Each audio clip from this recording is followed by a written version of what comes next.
Give it a minute or so.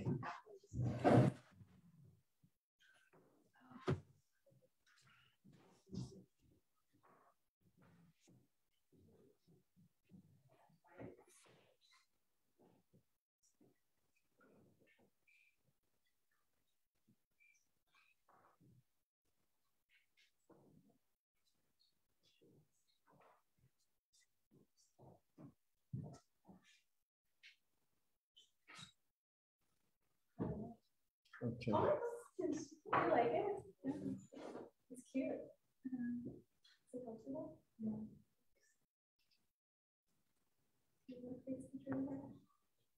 Make your things away. Yeah. Should you come away from Halacha? This is all. Yeah. Like, Finally back in school.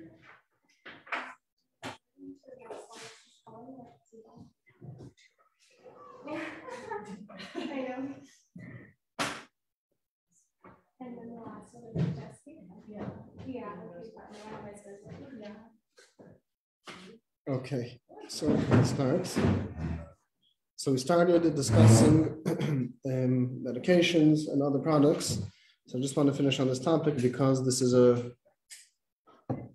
probably from one of the main preparations before Pesach is what you're allowed to use, what you're not allowed to use, shampoos, soaps, creams, so on and so forth. So this is important to know what is okay, what is not okay. So just as a little akdama, that there are the listings that we mentioned yesterday.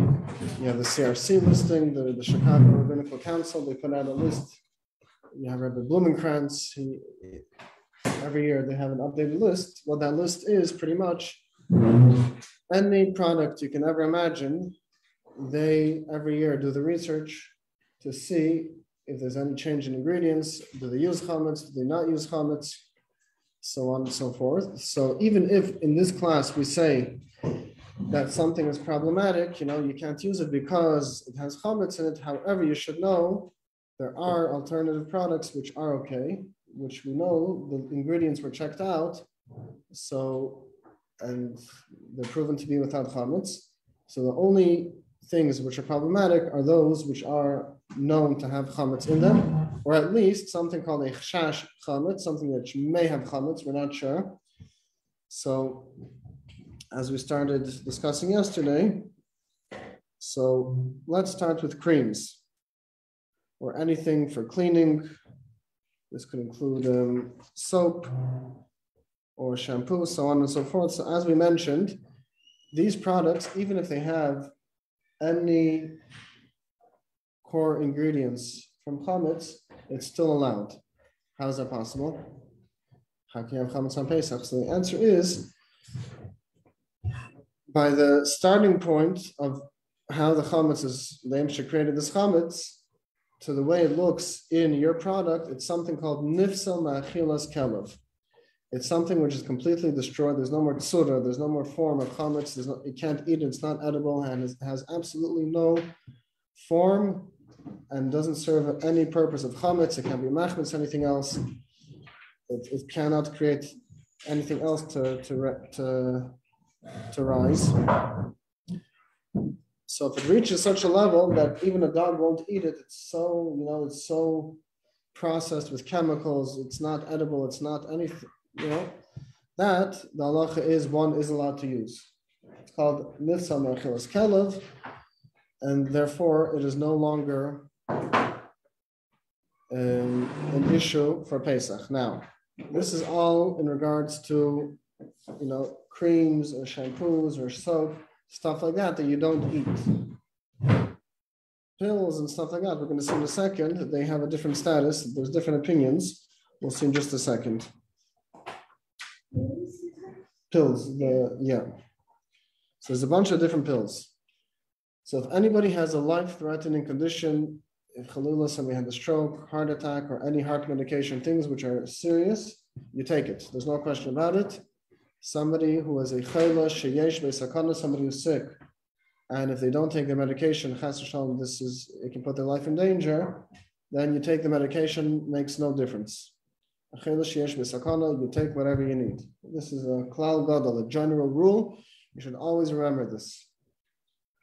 This is very, very important. A chayla sheyesh be'sakana, somebody who's sick, and chas v'shalom, if they don't take their medication, if they don't take care of themselves, this will pose a danger to their life. There's no question about it. You must take the medication. Flavored, not flavored, doesn't make a difference. You have to save your life. That's rule number one. Now, there's a different type of sick. In halacha, it's called a chayla she'ein b'sakana. A chayla, somebody is sick, but there's really no danger. Okay, you have a cold, you have a flu, you have this, whatever it is. Or you have any other condition. But Baruch Hashem, there's no sakana. You'll be just fine. So the question is, can you take medication which has chametz in it? Oh, we'll see. There's different types of medication. So let's start with pills. Just pills.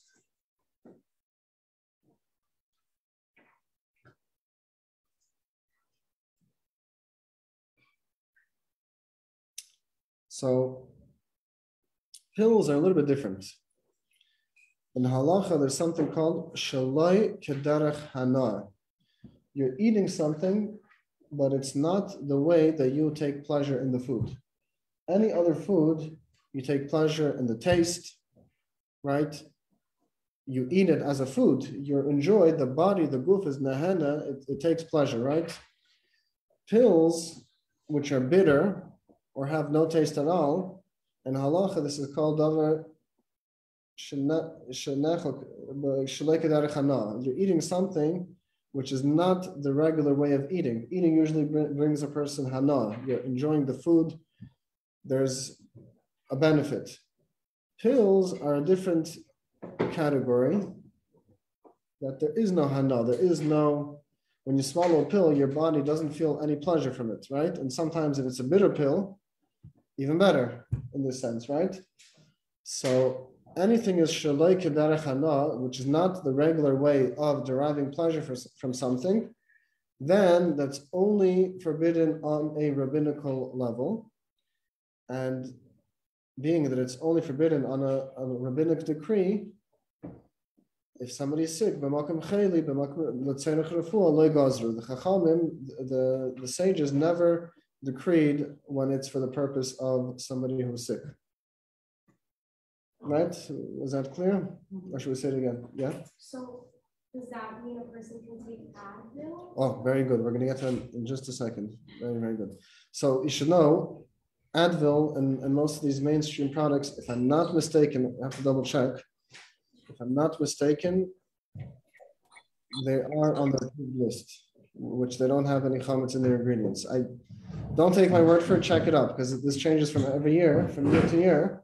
I did not check this year, so I can't tell you 100%, but it's very possible that many of the mainstream medications and pills, b'chlal, in general, there's no even question on their if they have chametz or not. But again, don't take my word for it, check it up.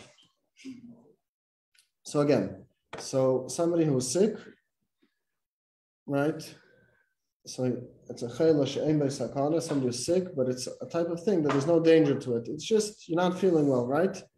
A chayla she'ein b'sakana, so to take a pill that may possibly have chametz, being that you're swallowing the pill, or you're taking a pill which is bitter, that's something called shaloi kederech hana. That's not the regular way a person eats. And therefore, it's only asur midrabanan, it's only a rabbinic prohibition. And the sages never decreed if it's in a scenario of somebody who is sick. Now, this is your question. What about Advil, Tylenol, somebody who just has a headache? So they're not really sick. They're doing just fine. You know, they're functioning. They can even theoretically go to work on that day. Theoretically, if they're working on that day. The question is, what is their status? Right?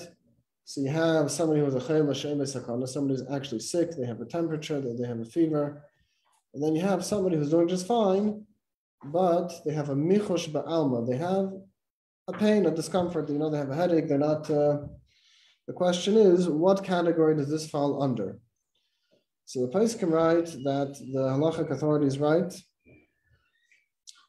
that to take a pill which may have chametz in it, in such a case, one should not. Because they're not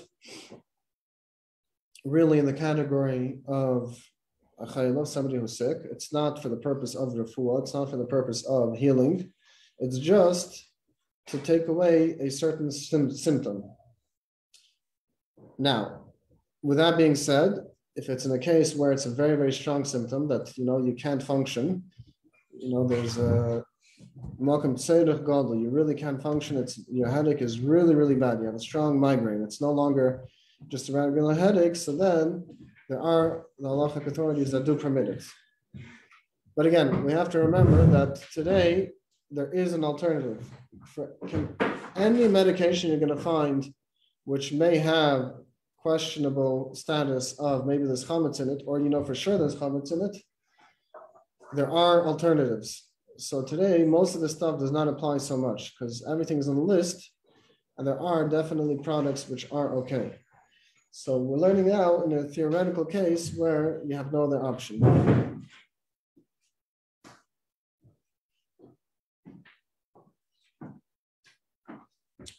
And often what you'll find is sometimes the medication you're taking is fine, but the capsule that the medication is in may have chametz.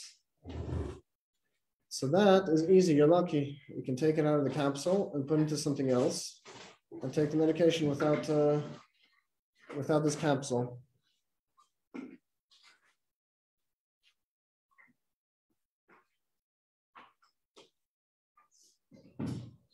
Medications which are tasty. Let's see if you can guess the answer. You can do it. Oh, what? It depends. But usually, the answer is yes, it depends. Usually, it has comments because it tastes good. Oh, very, very good. So any medication which has a good taste, syrups for children, flavored stuff, you have to check the list. If they have chametz, one is not allowed to use them. Because until now, we mentioned what's the leniency, why is it okay? Because it's not enjoyable. If it's not enjoyable, that's not called derech hana, that's not called the regular way of eating. And therefore, there's no issue. On the flip side, something which does have a good taste, flavored medications, so on and so forth, you don't have this leniency. So the only time that it's permitted is by a chayla sheyesh b'sakana, somebody who it is a danger to their life if they don't take it. For everybody else, you have to find the kosher alternative, which Baruch Hashem, today there is. The listings are full with kosher alternatives. Can anyone guess what about vitamins? Most of them, no, I went to check. Most It was horrible. Everything, it's not kosher on Pesach. I just don't think so. Vitamins usually taste good. Oh, very good. This is the point we want to bring up. Yeah. if you need to take it. Oh, very good. Vitamins is a very, very big. This is a very, very big. Vitamins often taste good. Especially if you're taking vitamin C, whatever it is, they have a good taste, right? So if they have a chash chametz, one is not allowed to take it. But let's go back even a step before so. When we said, even let's say if it doesn't have a taste, it's just a plain bitter pill. When do we say it's allowed? Only if somebody, if somebody's sick, even if there is no danger, right? Bitter pills or pills without taste are allowed for somebody who's sick, even if there's no danger. Vitamins are usually not taken by people who are sick. People take it. It's a regular, it's part of your daily digest, so to speak, right? You take your vitamin C's, your vitamin D, whatever, your multivitamins, your breakfast, so on and so forth. Many people, I can't say everyone, usually do not take vitamins only when they're sick. They take medication, right? Vitamins is usually just there as a supplement to strengthen your immune system, to strengthen the body, so on and so forth. Am I wrong? Yeah, okay, I'm just making sure. So what did we just lose over here? Until now, we were saying pills without taste are okay because for a chayla, for somebody who's sick, we have a leniency, somebody who's actually sick. So if it's something tasteless, for somebody who's sick, it's okay. But over here, even if you're going to pull out the factor of tasteless, it's not going to help you because that's not allowed for somebody who's healthy. Stuck. So vitamins, you have to find the ones that are kosher Pesach. Now, with that being said, many vitamins, first of all, they all have to have a hechsher. They all have to be kosher, period. That's a must because they all taste good, whatever it is. So we're very lucky today's day and age. There's like 3 major pharmaceutical companies that produce kosher vitamins. So Zayler's, oh boy, it slipped my mind. But if you go to any pharmacy over here, you'll see there's a whole collection of kosher vitamins, and they're very, very good. So first of all, before, not just Pesach related, anytime you're taking vitamins, you have to make sure it's kosher, has a hechsher, because it's not medication. It's actually just as a supplement, so that we don't have the same leniencies that we have by regular medication. Now, with that being said, many people, for example, somebody who's expecting, they take prenatals. Oh, very good. So it's something to remember. It's something to remember because a lot of times, even if it's certified kosher, but it's not certified kosher Pesach, if you actually call up the company, you'll see there is actually 0 chametz inside of it. So why is it not certified kosher Pesach? Because there's something called kitnius. No. Can I just say that when I became bald as Shua, since I don't have family menhaga, I should have just been Sephardic. Okay, then you have to keep all of their stringencies also. Yeah, it's okay. I'm fully fine. We're good. But still. Even having rice. Also waking up at 4 a.m. Exactly. I'd rather not eat rice. The whole elo. That's right. If you want to take the leniencies, if you take the leniencies, you have to take the stringencies too. Now thinking of rice for a week. That's right. Rice for a week or waking up early for a whole month. It's up to you. I mean, come on, we don't say 10. Yes, if it's a kebab, like a Sephardi kebab would still be like 9 a.m. Yeah, that's true. It's not a good thing. So back to vitamins. So vitamins, we have a big problem. But if you actually check out the ingredients, you call the company, or don't call the company, call the hechsher, the certifying kosher agency. Often they'll tell you, yeah, it's not certified kosher Pesach because it's kitnius. But that's not chametz. Kitnius has a whole different status. Kitnius is allowed for somebody who's sick, somebody who's very old, so on and so forth. And also, many are lenient if it's b'makom tzerich gadol. If one really, really needs it, somebody really needs it. So the perfect example is prenatals. If it's just kitnius, it is allowed. So don't automatically dismiss that you can't take it. Make sure to call the company, and if it's kitnius, you could be fine. Just, when it comes to actual practicality, you should ask your local Orthodox rabbi. But you should know that there is room for leniency. Yes. And how it says kitnius, like what do we need to check in the ingredients? Oh, so best to call the company. Ingredients. Just call the company? Yeah, exactly. No. Oh, so today you don't have to do that always. Most of the times everything's in the list. The list that they put out, if you search on Google, the CRC Pesach list, that should have everything. They also put, like I was looking yesterday, and they put like if you no kind of thing that they need, like you can send And they'll look into it. Yeah, exactly. So today, that's right. So there's a lot of very good resources out there. So sometimes you don't have to call a company. For vitamins, most of the times you will, but for many other products, it's all listed. It's all fine. Okay. So that's just on one foot, the general guidelines. So again, somebody who's sick, there's two categories of being sick. There's a chela sheyesh be'sakana, a chela which does have a danger. You do whatever you need. Whatever medications you need to take, don't think twice, you have to take it.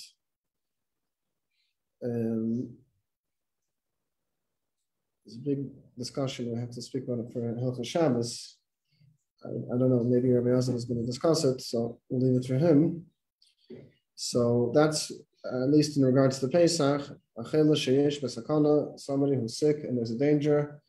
Danger doesn't just mean that you're going to die, chas v'shalom. Danger can also mean anything which is going to put a person in a not a good state, in a dangerous state.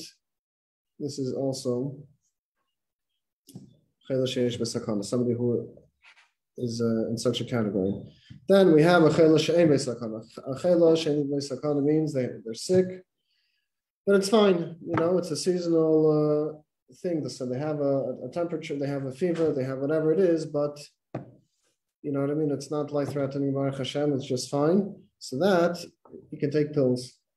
Whatever pills that are not flavored, you just swallow, that is permitted on Pesach. It's not a problem. Any flavored medicine, one should not use if there's chametz in it, right? But if you have alternatives, you check the list and you know there's no chametz in this specific medicine, obviously there's no problem.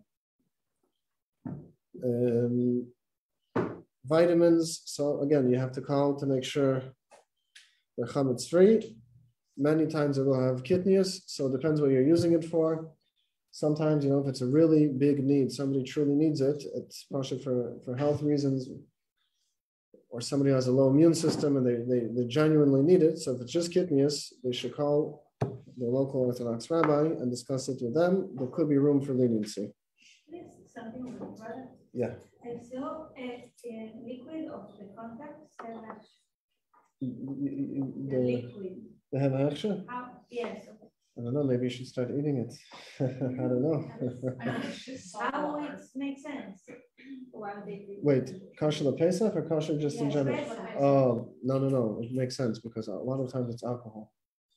A lot of times the sprays for the contact lenses or to clean glasses. No, contact solution. Contact solution. What's the liquid? Yeah. The liquid. It's only water. No, sometimes they put alcohol. I know for my glasses, the spray to clean it, there's alcohol in it. Yeah. So sometimes in the solution to clean the lenses is also alcohol. So they tell you this is one is no alcohol. This one's good.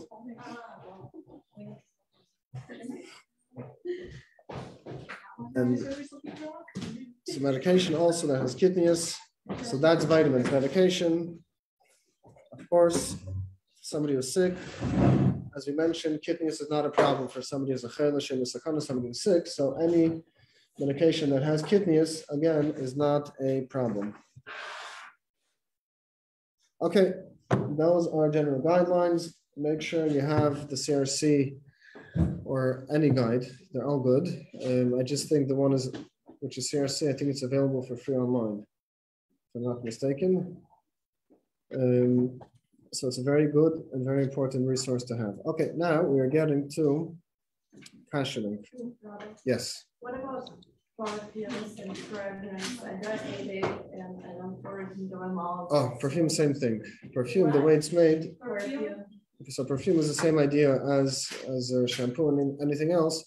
It's ready, not destroyed. It's already not befitting even for a dog to eat. It's already so many chemicals, you can't eat it anymore. Even a dog won't eat it. So it's the same thing. Does the oatmeal have snacks during the Pesach? Probably not.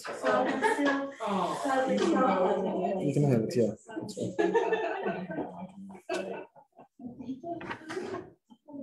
Like, what am I going to do? Drink some water? Sorry? In America, I don't know. In America, I don't think so. I don't know. I don't think so. Maybe in Eretz Yisrael, maybe in Israel they have, but I But don't. not Chabad. I don't think so. No. For us, no way. Okay. Now we're going to start how to kasher your kelim, how to kasher your vessels on for Pesach. Okay, so first we'll start with which vessels, which utensils are able to be kashered. What you could kasher, what you cannot kasher. And then we'll get to the process. You have to wait 24 hours before, should use it with hot, how to do hagala, how to kasher through boiling water, how to kasher through fire, so on and so forth. So, kli matches, metal, any utensil which is made out of metal, so your forks, spoons, anything made from metal, you are able to kasher. Kli eitz, a wooden utensil, you could kasher. Kli avonim, yeah, to kosher to Pesach, yeah. What? We don't do what? Oh, Why yeah. is wood okay?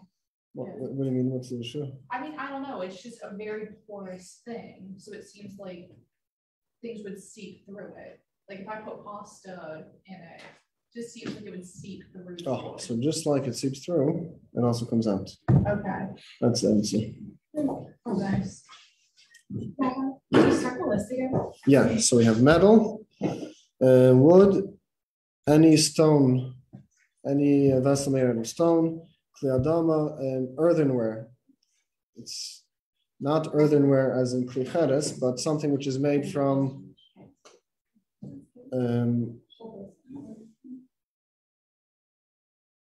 literally from the ground. If you can make such a vessel, I don't know how they do it. It's something like that. Yeah, I don't know exactly how these utensils work. Kli etzem from bones. If you have such a vessel, you are able to kasher for Pesach. Kli cheres, something which is earthenware, like clay, anything like that, cannot be kasher for Pesach. This is important. Glass and plastic, we also cannot kasher throughout the year, and for sure not for Pesach. So glass and plastic cannot be kashered. And also any vessel which has a glaze, so even though the vessel itself could be made out of metal, but if it has a glaze, a coating on it, also cannot be kashered because this makes it into the status of an earthen vessel made from earthenware. So these are the things that we're dealing with. Metal, wood, stone, so on and so forth, from bones, whatever it is. If you have such a thing, I'm sure it exists. These could all be kashered for Pesach. So now we're going to start with how do you prepare a vessel to be kashered, right? So now we know which vessels are able to be kashered. What is the process to kasher something? So step number one, before you do any hagala, before you kasher anything through boiling water, you have to make sure that they are completely clean. You have to clean them, make sure there's no rust, any dirt on them, or any shamnunis, any oil or any residue fat on it from the food. Sometimes it can stay. You have to make sure that's all clean, that's all removed. What's the reason? Because hagala, kashering through hot water, boiling water, only works for things that were nivla, for the taste that came into the vessel, not for actual mamoshes, not for actual food on top. Any residue on top, that won't help to kasher it. It only helps for any tastes that went into the vessel. You have to make sure, especially when it comes to any vessels which have any carvings, engravings in it, to make sure that those engravings are clean. Any handles, you have to make sure that, usually on the handle, when it's connected to the cup, on the bottom, you have to make sure it's clean. You have to make sure that everything is removed.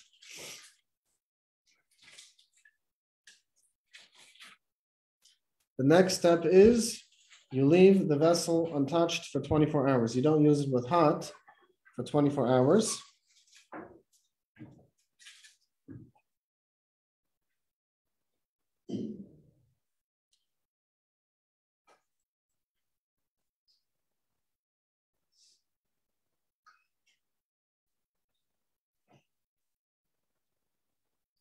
And before the Hagala, after you clean it, you make sure that it's completely dry also. So including any dirt, you also, before you start the kashering process, so you left it for 24 hours, you rinse it just once to make sure it's clean.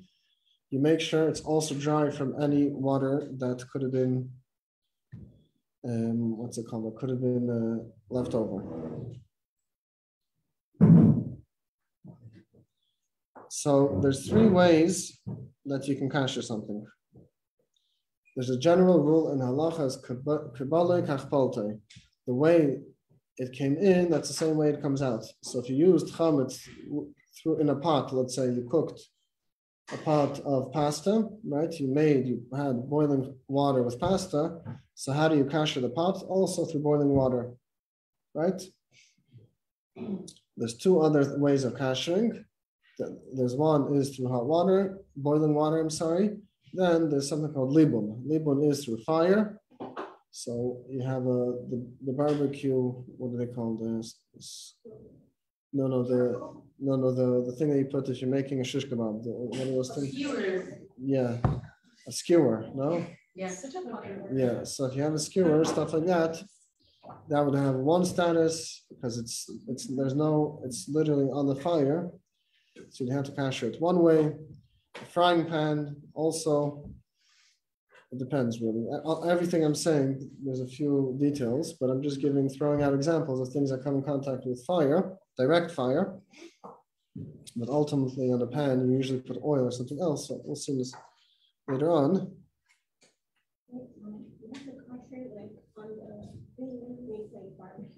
No. I was just bringing the example of something that comes in direct contact with fire. So the skewers and stuff like that is an example of something that's in direct contact with fire. So that we'll get to in a second. Now, if you're kashering through water, what do? Usually you boil a pot filled with water, you wait until it boils, and then you can start kashering, right? So if somebody does not have a pot which is designated for kashering, and you're going to use a chametz pot, so what do? First, you fill it up with water until it overflows. Make sure it's boiling. You spill it out, and then you can begin the kashering process. So before you kasher anything, you take the pot, you fill it up to the top, make sure it overflows a little bit with boiling water. You spill it out, rinse it with cold water, and then you can begin the kashering process. So again, you have your vessels that you need to kasher, and then you have the vessel which you're using to kasher other products. So if you have something which wasn't used in 24 hours, if you have something which is already kasher the Pesach, you don't do anything. You don't have to do anything special. But if you have a vessel which was used within 24 hours and it is chametzik, so you fill it up to the top, you put it on the highest flame, you wait for it to boil, it overboils, and then you can use it down for kashering. Oh, very good. How long does it sit in the water? Oh, very good. We're going to get there. The answer is, in short, very short amount. A few seconds, you take it out right away and put it and rinse it in cold water. Because we're worried it's going to, the temperature is going to go down, and then it's going to, we'll see in a second, we'll discuss it. But the answer in short is that you kasher it just for a few seconds and you take it right out. Yeah. So when you kosher the pot, you're going to use to kosher your utensils. Yeah. Once the pot is koshered, do you need to wait 24 hours? No, once it's koshered, you're good to go. The best is to even avoid that, is to use a pot which wasn't used in 24 hours. Then you're for sure good. Then you don't even have to kasher it. Right. So that's the easiest thing to do. So instead of kashering the pot beforehand, what you do is you take a pot which wasn't used in 24 hours. Your utensils, even better, it wasn't used in 24 hours. you're good, l'chol hades, you're good according to all opinions. Okay, so what do? So you have your pot. It has to be warmed through fire or anything which is derived from fire. So today that means you have a gas stove top, you put on a hot fire, you make sure the water is boiling. You have to make sure that the bubbles are actually there. You take your utensil, you dip it in, you take it out, and you quickly rinse it off with cold water. As simple as that, right? So you have your utensils that were not used in 24 hours. You have the pot itself that you're using to kasha, also wasn't used in 24 hours. You take the pot, fill it up with water, wait until the entire thing is boiling. It should actually see bubbles. And then when you kasha, you have to make sure when you put it in that it's still bubbling. If it stops, give it a few seconds, let it bubble again, let it boil, and then continue. So you take the utensils, you put it in, you leave it for a few seconds, and quickly rinse it with cold water.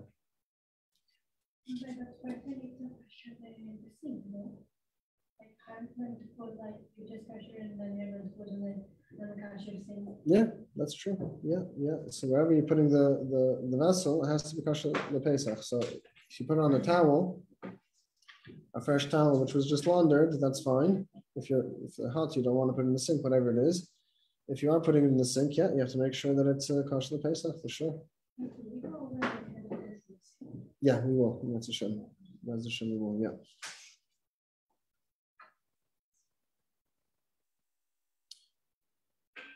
So again, you can't just take it in and out. It should sit there, but it has to be a short amount. So it can't be too short. It can't be, in and out literally. It should stay.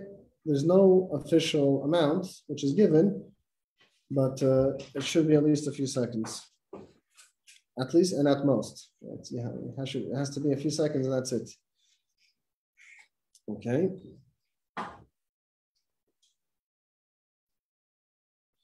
Now, what happens if you have a vessel which is too big to fit in the pot? Let's say you have a long knife, for example. Okay, knives is a different discussion with the handle, but let's say you have a very long metal vessel that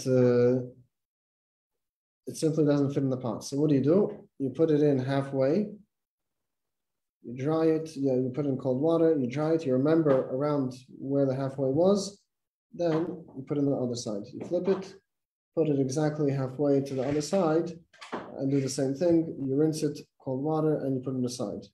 So that's the general guideline for Hagala, for kashering through boiling water.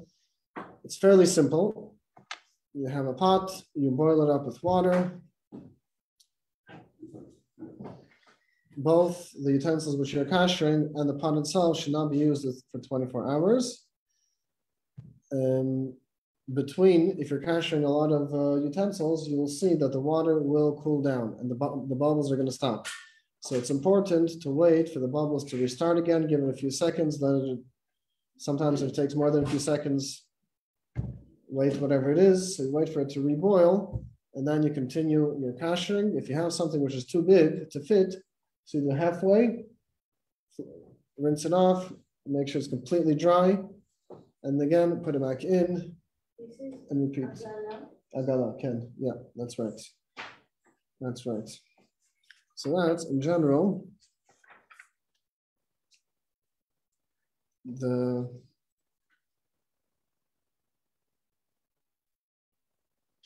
that's the general way you have to kasher. So let's just, the sinks, we'll start now, and then we'll continue tomorrow, Mr. Shem. So sinks, the way it's done is like this. Most sinks are made out of metal, right? It's metal, as we said, you could kasher. So same exact procedure, you let it wait 24 hours, and then 24 hours, like. from using that for hot. So no hot water. Correct. You should designate the sink. Nobody should touch it for hot water. You can use cold water. That's fine. And then what you do is something called Irim Miklerishin. What does that mean? And Irim Miklerishin is, until now we were saying you take the utensil and you put it into the pot. Now what you do is you warm up, it can be done through a kettle also. A pot or a kettle, make sure it's still boiling. It's very important. The water still has to be boiling, and you pour it all over the sink, and you kasher the sink. So a sink which has in it plastic, you have fancy sinks, they have sometimes the buttons to switch the modes of how the water comes out, right? That's a problem. That can't be kashered. But so what you do is you cover it. You kasher what you could, and the rest, anyways, the custom is you cover it over with aluminum foil, so on and so forth. So you kasher it, and afterwards you cover it, just like anything else. So if it waited 24 hours without being used, yeah, you take the kettle, you boil it, make sure it's still boiling. It's very, very important. The water still has to be boiling. There are those who are lenient if it boiled and still the Atzila display, but the Alter Rebbe says it still has to be boiling, and then you kasher it like that. So with Hashem, tomorrow we're going to go into more actual practical details. The sink itself, not just the spout, but the actual sink itself, so on and so forth. And with Hashem, we'll get to the specifics. Yes, so continue.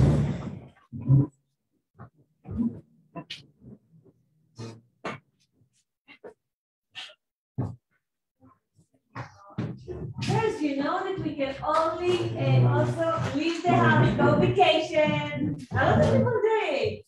They don't do nothing for Pesach.